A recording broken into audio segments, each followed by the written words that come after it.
Cubs fans, let me hear ya. A one, a two, a three.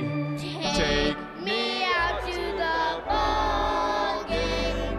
Take me out to the crowd. Buy me some peanuts and Cracker Jacks. I don't care if I ever get a Root for the Cubbies. If they don't win, it's a shame.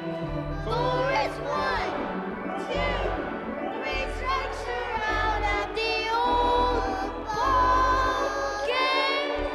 Let's get some runs. All right, let's get some runs. Let's get some runs.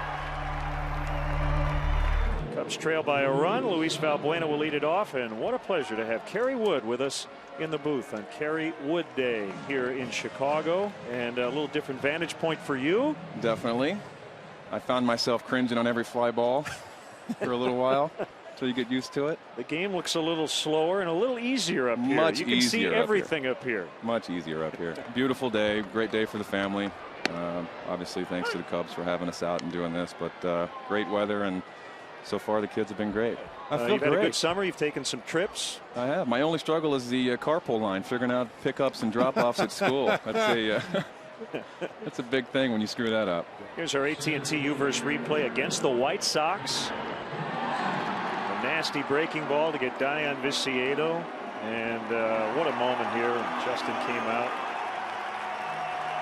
Yeah, you can't write that any better, and it wasn't planned. Justin was just supposed to be in the dugout, and the guys kind of sent him out, and you can see he locked up right there. He got out there and realized how many people were actually in the stadium, and he wouldn't let go. So probably top moment of my career right there. Nice. See what's possible with AT&T Uverse high-speed internet. I think the loudest I've ever heard a baseball stadium ever was when you hit. I mean, the press box was literally shaking when you hit the home run in Game 7 of the NLCS. That was the loudest I've heard the stadium. Yeah. Here. And turning right there, I turned around at first base and saw the beers and everything flying in the air. Was probably one of the coolest moments for me. We were joking around a little bit earlier about alpha males. I had a dog sit the other day, and the same phenomenon happens in the clubhouse, though. When you were 20 years old, I imagine you just sat in the corner, kept your mouth shut and your ears open, and tried to stay out of the veterans' way. But there comes that time when you look around the clubhouse and go, wait a minute. That's me now. Yeah. I'm the senior citizen here. Yeah. How did that feel when you made that realization? You know, it was a slow process for me. I kept my mouth shut for about 3 or 4 years and didn't say a word, and just watched the veteran guys. I was around Tappanees and the Rod Becks and the Gracies, and I can go on. But and Gary Gaetti there for a little while, and just you just watch what those guys do and how they handle it and how they handle the bad ones and bad streaks and things that they say when they address the team, and you just kind of take it all in, because at some point it's going to be your turn to stand up and say, hey, we've lost 10 out of the last 11. We need to get it. We need to get our heads out and let's get something going. So, but you really just it comes from previous players and going through it as a young player and having that experience. What do you have to say to all the Cub fans out there who followed your career? It's been fun. I had a good run. It was.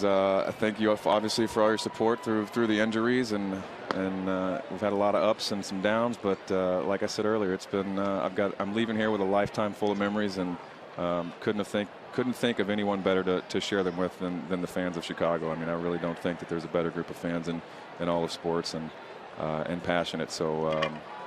Thanks for the support. Obviously, my family and I appreciate it, and it's been a good run.